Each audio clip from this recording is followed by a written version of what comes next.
Hello everyone, and welcome back to the Kia Ora Theatre at linux.conf Australia 2022. This talk we've got is Ryan Verner, who is a familiar face around Australian community tech conferences and leads data teams by day and automates video by night with Next Day Video, who's the team that delivers the awesome recordings of our talks and handles the AV at the time. Sometimes they do it on the same day, which doesn't, they've got to rename the company at some point, I guess.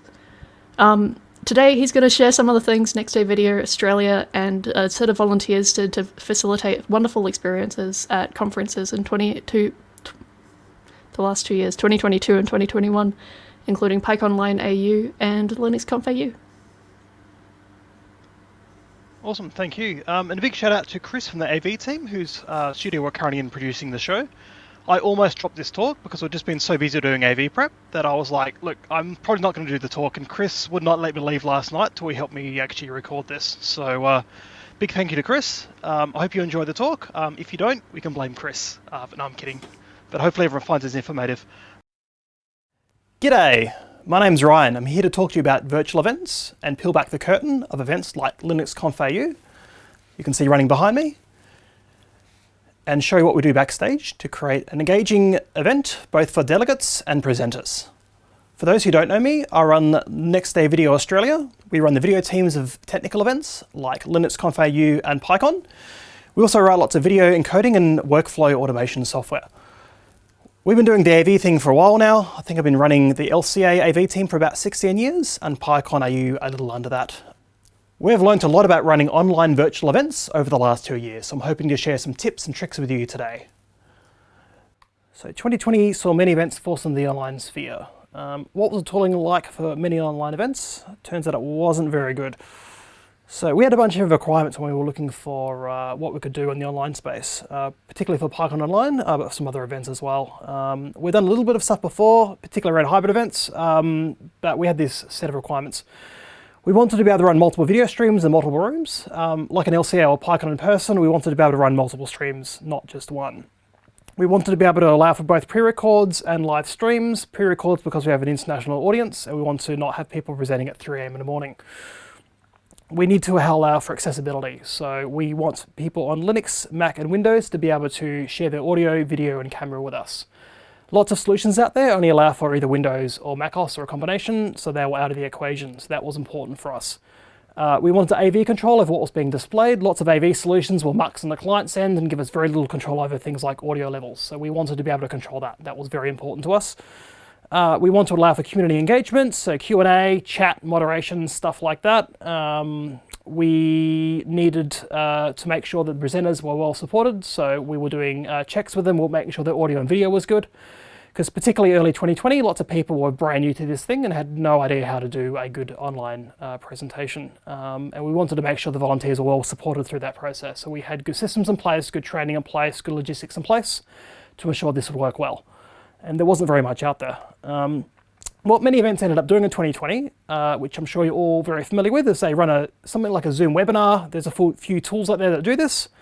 They would email presenters a link that they would join at the time of their presentation. They couldn't really play pre-records. If video was uploaded post-conference, they would generally end up with a single video for a whole day. So you didn't really get a single video of a single presentation. It was, you can zoom through this video and find where that person's presentation is. Most didn't do multi-room. It was too hard, so they did single events. And sometimes they had something like a Slack or an IRC channel, but not always. So there are a bunch of issues with this approach. Audio video quality often wasn't so good, really hard to hear people, particularly if they hadn't done much online presentations before. Technical issues were quite common, like dropouts during the talk, things like run on time, lots of confusion, lots of no-shows, so that doesn't really make for a good experience, either for the delegates or the presenters. So it doesn't really feel like a conference. There's no community vibe, there's no sense of actually being online. A bunch of virtual event platforms started appearing in 2020. So Venulus, which we use for LCA and Pycon, Hopen, there's a bunch of them out there. They do very, very good things. So they'll save us, right? Not really. So let's look at a physical event. So this is basically what's been developed over many hundreds of years as best practice. We can see there's a physical space with physical areas.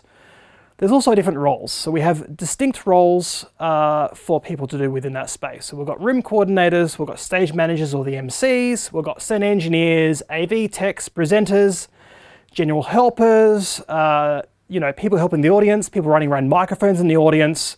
For presenters, we have a green room to assist them, give them more support. We've got a side stage. AV are doing things like holding slides and they're running backup laptops.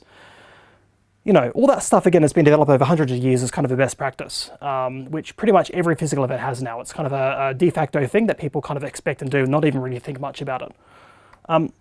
What happened in an online space is many people kind of sought a software solution to solve their problems. They get some software, they beam people in, they've got presenters, they've got a chat, you'll be fine, right? And that didn't really make for a great experience. So virtual event platforms are amazing, but they only solve some of our issues. They don't solve all of our issues.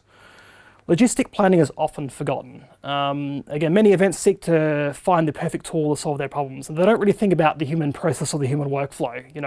What's the experience going to be like for the presenter? What's the experience going to be like for the delegate? How do we optimize that and make sure they're not neglected or forgotten about? It's really easy for things to get confusing, particularly when you're running multiple streams. You might have a really, really good MC or a really good AV person running one room. You go to a second or third room and things don't work quite the same. Consistency with an online event is incredibly important. We want to make sure things run in a consistent, known fashion, particularly if you've got a presenter presenting in multiple rooms. This is Venulus. Again, all you're using Venulus at the moment, so you should be familiar with it hopefully, but again, this is fairly common with lots of online platforms. So on the left there, you've got your channels or your different streams or your breakout sessions, which are really important. You've got your video streaming in the middle, which is generally your kind of on stage. And on the right there, you've got your chat, which is where your delegates experience the event and chat with each other. So I'm going to talk about how we'll solve things for LinuxConf, but this is not the only solution. We've gone this route because it gives us a lot of control over AV quality and meets our criteria. Most of these tools are open source, unfortunately not all.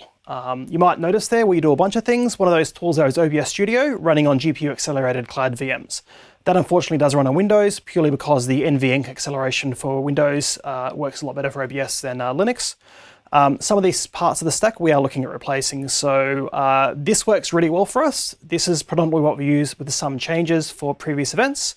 But this is constantly evolving with the goal of ensuring that most of it is open source. So the important elements there are StreamYard. That's our guest streaming tool. That's how we beam our presenters in from their computers.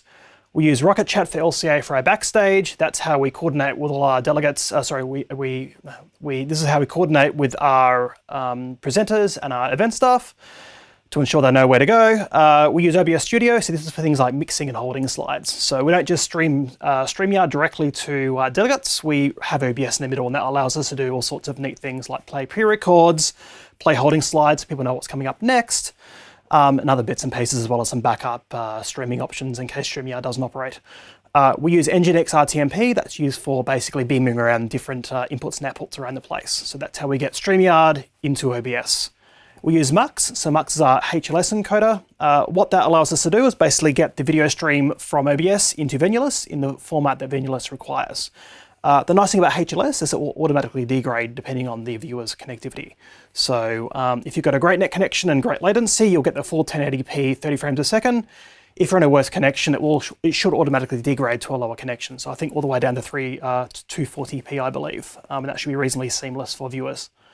So this is kind of how it's all pieced together, a little bit like a physical venue. So we've got our dedicated roles, we've got wranglers, AV techs, room AV techs, MC presenters, and people dealing with the audience, session organizers. Every event calls them something different, but it's basically roughly analogous to how a physical event would operate. So down the bottom there you can see we've got our stage access, our Rocket Chat, so that's a little bit like our green room in a physical event. So you're kind of setting up the presenter before the event, making sure they're all sorted out before they go on stage, which is our StreamYard, etc., etc. And Venulus and our Mux is how our delegates are enjoying the event. So we're trying to replicate in-person processes, things like introductions, thank yous, Q&As, communicating to presenters, coordinating with them, making sure the presenters feel really well supported through this process, and have a system and a process everyone is clear on from A to Z. Again, just like you would have with a physical event, you need to do this stuff in the virtual space as well. We have a separate Backstage to make sure that we can give presenters confidence that they are well supported through this process. And it's where we paste our links to our guest streaming tools. So where they will log into things like StreamYard, that is all done through the dedicated Backstage. So again, a bit like your green or speakers room at a physical event.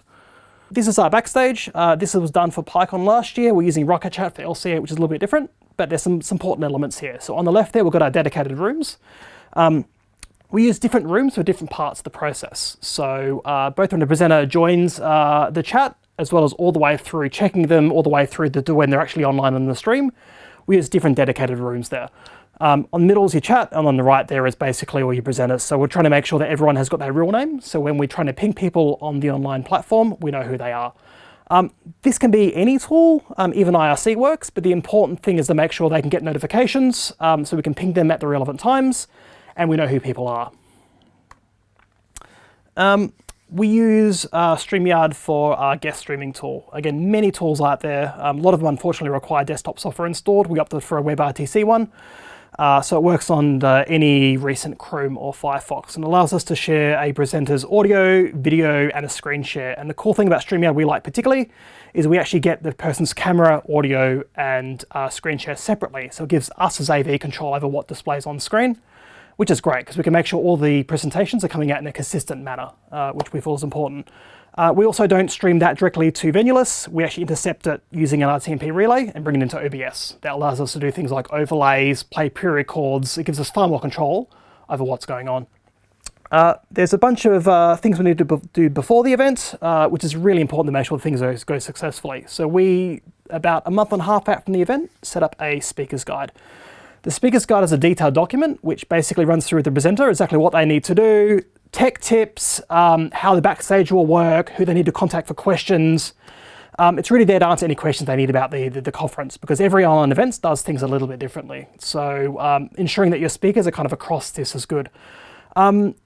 I would say probably half of presenters read this, half of presenters don't read this, but it's still worth writing one regardless, because you have then even ensuring that your conference organisers and staff are across the processes, even just documenting it is a really, really important step, just so everyone's really clear, because everyone can think a slightly different thing about the same process. So we also make sure all presenters get a tech check before the event. That's done about 2 to 4 weeks before. And that's basically a way we run through the AV setup with the presenter. So we use exactly the same platform we stream with, which is going to be StreamYard. We make sure that they join the Backstage platform, so that's designed to mimic the process on a day. So by the time they've done a tech check, they've kind of done the on-the-day process. They're kind of familiar with that kind of routine. And we've run through them, we've checked their audio, we'll check their video, we'll check their screen share. If there's any caveats, we've kind of worked through with them in advance of what's going on there. Some of the time, in fact it happens quite often, we'll give them some really practical tips. We probably I reckon 3 out of 4 presenters say to us, this was really helpful. Like I've been presenting at events over the last 2 years and I've learnt things here that I haven't done before. So these are really valuable and they actually help presenters present better at future conferences.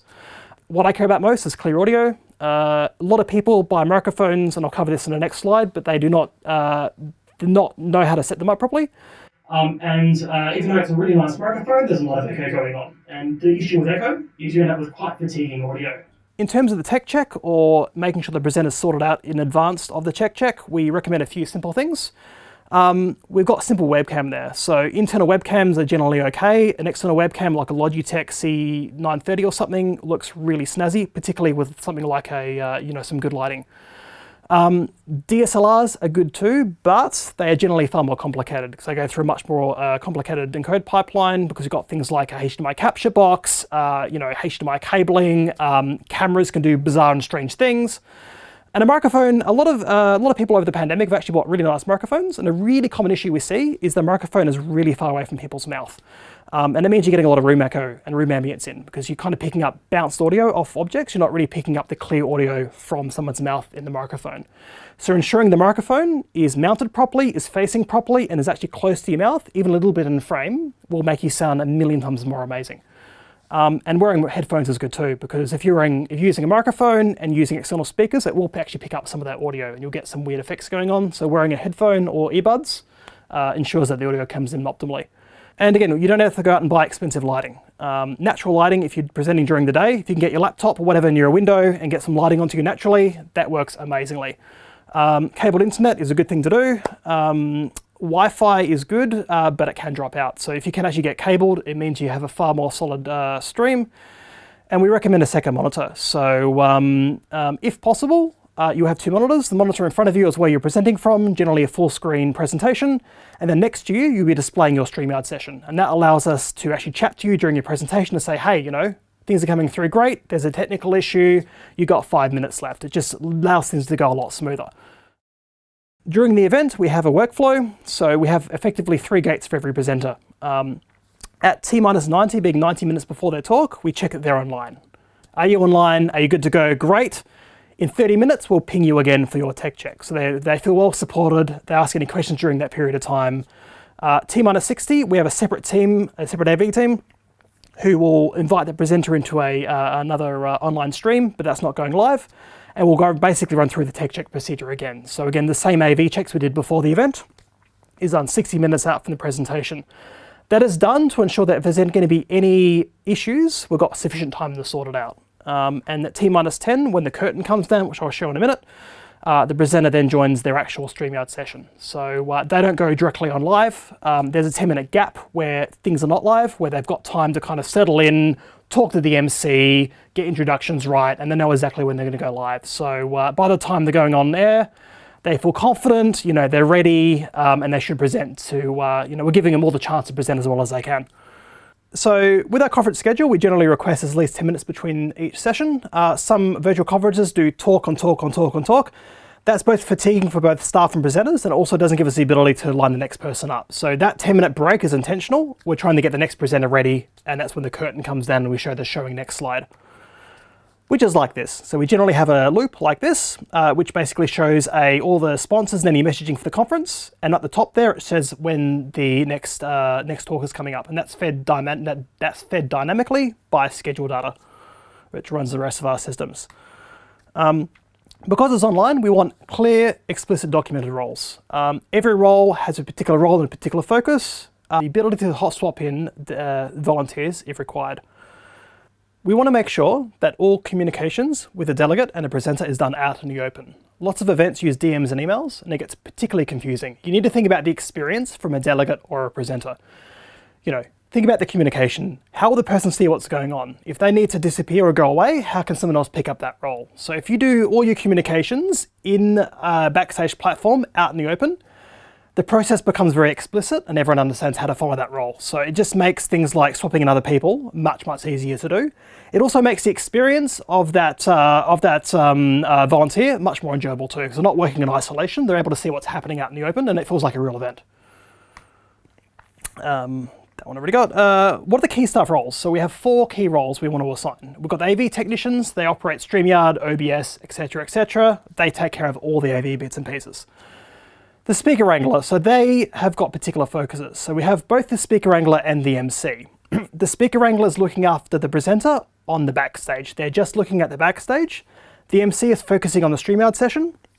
And they're thinking about introductions, Q&A, 2 minutes left, keeping the presenter on time. We do that because early in the pandemic, I tried doing all these roles myself and my brain broke because there's a lot to keep track of, lots of windows, it's absolutely insane. So by having explicit roles on defined applications and defined things I need to do, it's much easier for the volunteer to help out and it makes for a much more enjoyable process. So again, Speaker Wrangler focuses on the backstage, MC focuses on the StreamYard. And Speaker Wrangler is really around making sure presenters are in the right spot at the right time and they're delivering the presenter into StreamYard for the MC. And the show producer ultimately is the person who looks after the speaker wranglers and the MC. So they're the ones ultimately responsible for the content that displays at the event and what happens if there's a speaker wrangler or an MC needs help. This is the multi-view slide. It's a system that Patrick wrote that allows us to basically monitor each room centrally. This is akin to a system that we actually use at physical events. So what this is beaming in the HLS stream for all 4 rooms and displaying a view meter on the right. So it effectively gives us the way of basically monitoring at a quick glance. What's going on in each room? Are we getting video? Is things on time? Are we getting the right audio levels? Etc, etc. It's really handy. We also use lots of telemetry as well. So we use a lot of JavaScript-based telemetry to understand if the HLS stream is dropping out, etc. for users. Max Data provides a lot of that sort of infrastructure for us. So when people are reporting dropouts, we're not just running blind. We can actually see where it's happening. Is it an ISP? Is it a particular browser? We're able to dig down to an issue very, very rapidly, which is really important, which is often not forgotten about. So let's now go over to the computer and look at some of the tooling that we use. Let's start with the portal. This is the Next Day Video Backstage portal. This is a system designed to help the event staff run the event with all information at their fingertips. It was done because we previously had lots and lots of Google spreadsheets, Google Docs. It was a very confusing mess, and I'm sure lots of other virtual events who have tried similar Backstage bits and pieces have found similar. This is all run by official schedule data, so that's probably really, really important. So every event we work with, we always sync from the upstream schedule. The reason for that is talks change, presenters change, things change, and having a single source of truth is really, really important to ensure all these processes work really, really well. So I'll run through some bits and pieces. This is something still under very heavy development, so this is certainly not the final version, but this is what we're using for LCA this year. So this is the view you get. Depending on your level of access, it can look a little bit different. So this is a AV view, who see most things, but not all. This initial dashboard is designed for organisers. So we've got two primary points here. We've got pre-record. So our system allows for both live streaming and pre-recording. This is basically a bit of an update of where things are at. So we've got 9 who have passed. We've got one video that needs some attention. That basically means that the video is okay, but would like some improvement made based on the Q&A that were done. None have failed, yay. We've got a few pending Q&A, so they're probably some late uploads, and we have 1 missing talk. And we've got some tech checks. So we run through a tech check with every presenter before the event. We can see 93 of them have passed, hooray. We have 2 that have failed, so they're likely a presenter did a check with us, and maybe their mic or their video wasn't up to scratch, so I've asked them to go away and come back again, please. And we have a few without a booking. So one of our biggest challenges is to work through this sequentially. And this starts off with lots of no bookings, and we're trying to work everyone over into the pass stage. And that typically starts about a month before the event. I'll run through the tech check process. So there are 2 different views. Because we are currently within the event dates, this is currently defaulting to the T-60 tech check view. I'll go to this one here. So this view here is basically what we see before the event. The system works from moving presenters from left to right, so everyone starts on the left, and we're trying to move everyone over to the right. So it's an easy system to understand where a presenter's at and what they need to do. Let's select someone who's actually checked before, so I will grab myself. So this gives me a view of where things are at. It gives the AV person a checklist to work through and tells them what they need to do. But effectively, it's really a kind of a curated process where we jump someone into a StreamYard session, or whatever streaming tool we're using, and we're working through things sequentially with them. So we're checking whether they've read our speakers guide, which is incredibly important. If they're pre-recording, what software, what operating system. This is obviously a very real tech check. What type of webcam they're using, all that sort of gear. And it gives some hints and bits and pieces as well. So, you can see DSLR via USB if they're memory card, if they're pre-recording. If they've got microphones, we advise against a built-in laptop or webcam mics. We also advise against Bluetooth headsets, purely because they generally sound very echoey. And echoey audio for a long presentation tends to be very, very, very fatiguing. People struggle to focus on a talk. And a Bluetooth headset have all sorts of fun issues, either with the audio quality, because they join using a low bitrate profile, or they just plain drop out. They're fantastic, so we generally advise against those. But really, if anyone watches the tech tips video, it's really more or less the same process, but we're also practically testing that person's setup as well. By the end of the tech check, it's about a 50-minute check. We're usually pretty confident we know how things are going to operate. And they either get a nice pass or they get a fail, which basically tells the system to go and remind them to rebook another tech check. And we write notes for them, and that's given to the presenter. Now, this view here, which I'll click on, is called the presenter portal. This view here, and I might make this slightly smaller, this is what every presenter gets emailed. So they get emailed a unique link. They don't need to log in for this. And that lets them know where their tech check is at. They can click there to book a new tech check. They can't do that because we're currently in the event, but that normally will take you to a booking system, and it tells them what they need to do. We've got a tech tips video there with practical examples or tips. They can also change their recording to a pre-record as well. So either tells them the time and date of their presentation in the local time zone, which is always fun with international events. They can also choose to move that to a pre-recording. So if they click that, it says, are you sure? And I change it to pre-recording. They click change. This talk is now pre-recorded, and it gives them the ability to upload a video. So they click upload this presentation, they can upload a video, and that will upload the data automatically with our system. So we're trying to basically move everyone from not having a Preevent tech check to actually having one. And by that point in time, we've checked them, we're verified, they're in StreamYard fine, they can share their screen. If there's any weird stuff we need to do, it's all documented for the team. By the time you get to the event, this changes to the T-60 tech check view. Again, it's moving left to the right. So this is listed sequentially by the order they'll appear on screen. Now they get a T-60, which is their tech check before they go live. So this is listed by the order. So we've got all the January 15th people here. So I can see I need to do Jono first, Keith second, Yvonne third, etc., etc. We're trying to move that presenter from left to the right. So it's the same process as before. We're looking at the pre-event tech check, running through things with them. We're selecting the T-60 tech check. That changes the checklist on the right, tells them to do slightly different things. We're generally validating things, redoing the screen share, validating the audio sounds fine. If it's fine, they can save it. Now, if the tech checker, they're a separate team than the people doing the in-room AV. If they need to say anything to the AV team, they can stick it inside here, and they can click Flag Attention Advised. And what that does, I won't do it off Jono's because he's on tomorrow, but that will basically mean that their tech check shows up as an orange. So red means they're failed for whatever reason, and the attention basically means that that person's very likely passed, but there's just something notable like that set up. So when they get to their T-10, the AV crew for T-10 just need to make sure they pay attention to this. And it's just basically a way of passing communication on down the chain. If I go, there's other views here as well. Room operator is probably the other important one to go through. This is designed for the AV crew and the MC operating each room. So this is organized by room. So let's grab, for example, this morning's opening. So this view works sequentially through time, so you basically work backwards and forwards. So if I go next talk, that is the next talk in the same room. So the MC and the AV for that room, who are assigned and inside StreamYard, are looking at this at the same time. This gives them a bunch of stuff here, so that gives them their tech check. So you can see that they've had a T-60, they've passed, and that's all their information. It gives them a little bit of a summary based on the tech check, so I can see what operating system they're using, what microphone they've got. So if they suddenly rock up with a different microphone, which does happen, we can pick up on that. Any special notes there, and they can click on that for more information. Again, a checklist, because they're super important. This dynamically changes based on some of the metadata about the presenter, and gives them some shortcuts about their T-90, T-60, T-10 time. We have stage notes, which is a bit like your running sheet. So a lot of events will have a running sheet that the Backstage crew will use to kind of note about anything notable about that particular talk. This is the same kind of idea. So this is so all crew know anything special about this. So this is a keynote. We have illustrators, we have a captioner, and we have some steps that we need to do to hand over to between presenters. So that's all put there. So the MC and the AV crew are crystal clear what they need to coordinate with the presenter on. MC information is designed for the MC, so they've got their own checklist here, things they need to do, but effectively they're really making sure that the presenter's in StreamYard, they're comfortable after they've had their AV check.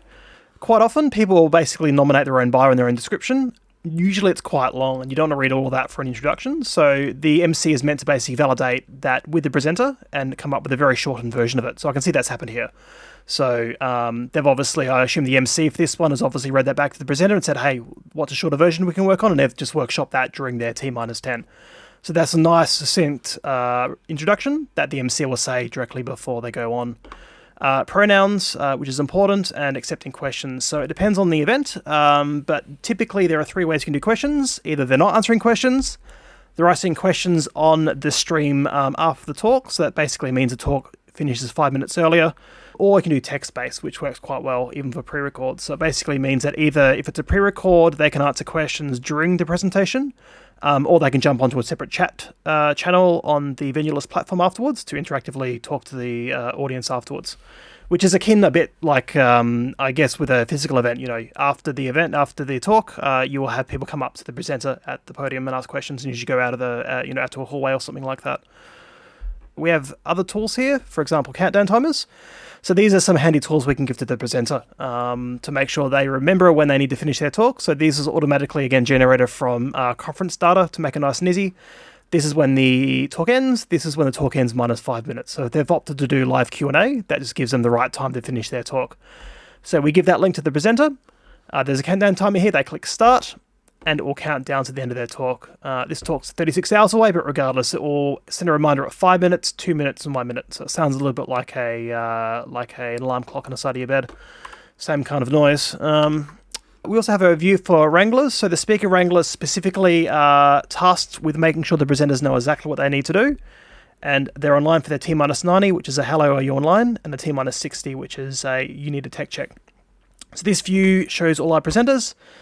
We can see all these presenters have passed, which is amazing. And then presenters here are missing a tech check. But I can see that's because Jono's not on till 8 in the morning. So, and it's, we can see right there, that's the time and local conference time zone.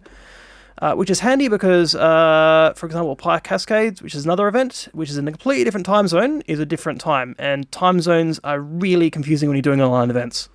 So this displays the time zone in the local conference time zone, which helps when you're looking at things like, the room operator view.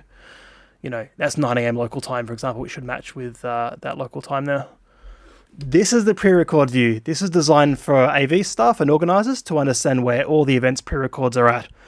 This traditionally is quite an area of complexity because you need to keep track of who is actually pre-recording and if they've uploaded a video or not. Additionally, some videos may not be approved. For example, we might receive a video where the audio is much too low. We can't really do much in post-prod. And quite often presenters really love getting feedback early. We post-produce every video because we get videos in all sorts of different codecs and formats and you name it, and we need to make sure things are mastered to a standardized format. So this is one of the key reasons we do this, to ensure that things are done in a consistent format, and when they're played on stream, they come through in a consistent volume. But I can see a video has been uploaded. So typically the things we'll go through, we check the length, we check basic AV things we can't fix in prod. And there's a separate screen which I can access here, but it basically allows us to give feedback to the presenter, which is emailed back to them. Something to note too, even with pre-records, we want to make it feel like a natural event. So we always encourage the presenters to come on with us. So they always come on we try to get them to come on for a introduction and a thank you at the end.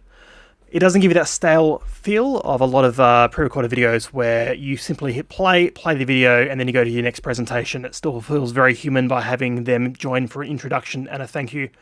And the nice thing about our setup is the presenter can join using even a mobile phone, which we've done before. We've had a keynote presenter join us from a remote mountain on their mobile phone, and it works super well. I'll show everyone your system as well. So this is our Vayapar post-production system. So this is actually running in the same system that the portal runs on, which uses the same schedule metadata to drive it.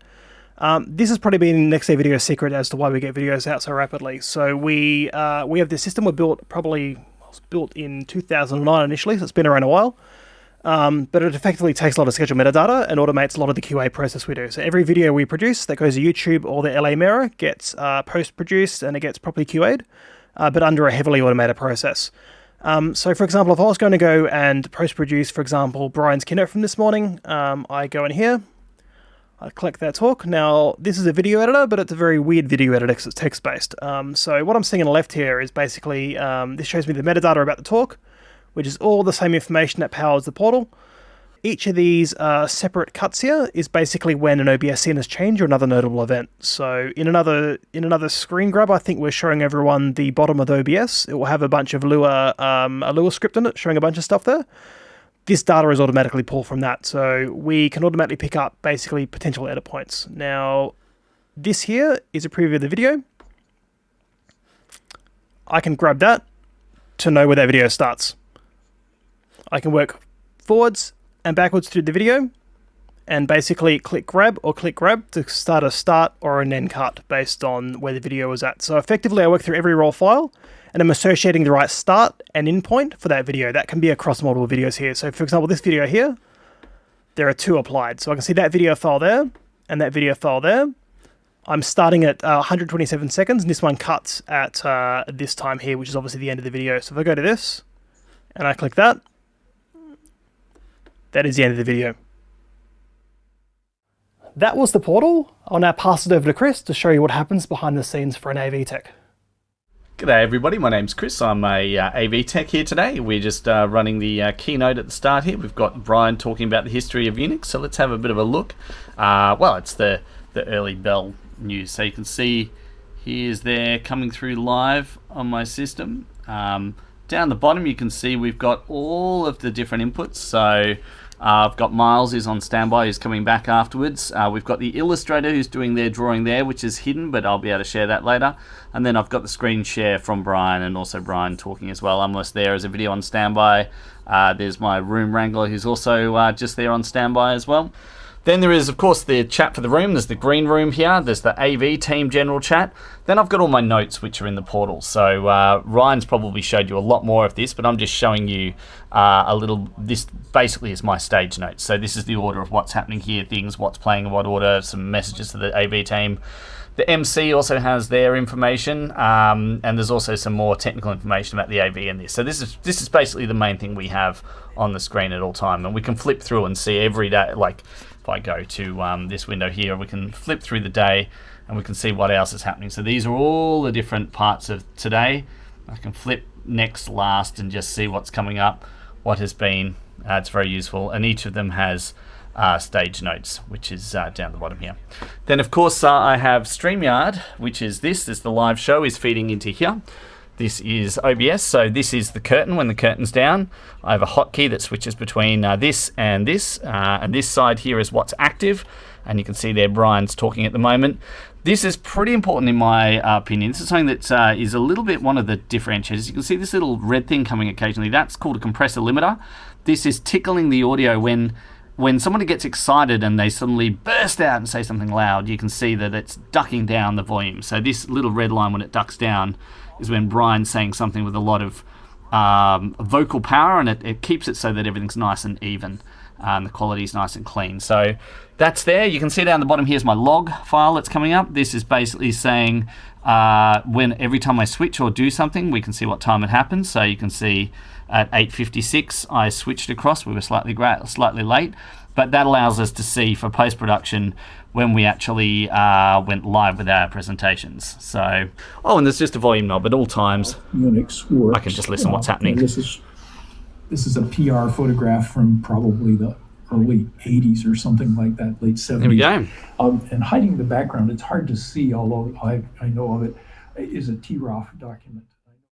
All right, thank you for that, Chris. If you have any questions, you can reach me at ryan@nextdayvideo.com.au, or I'm available on Twitter at xfxf.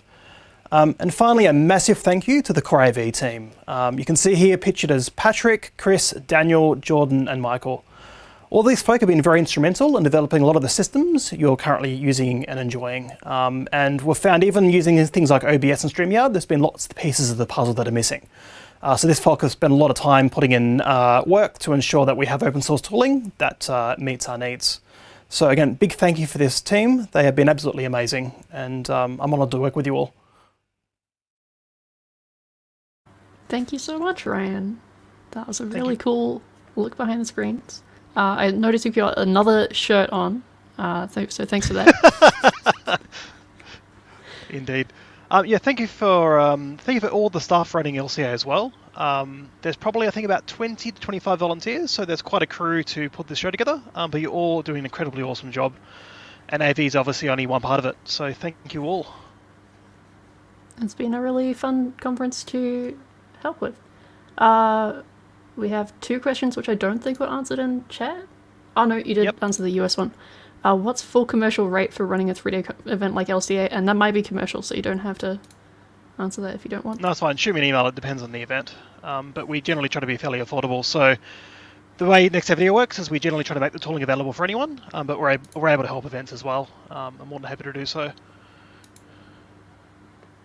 Yeah, I think that's everything that we have. Can I get another round of applause emojis for Ryan and background smaller Ryan?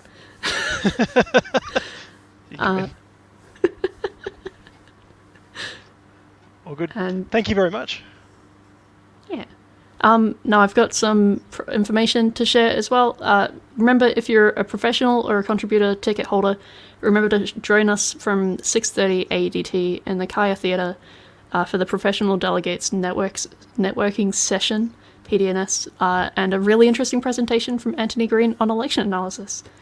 So hopefully see a bunch of people there. Thank you again, Ryan. Have a great rest of your conference. Thank you very much.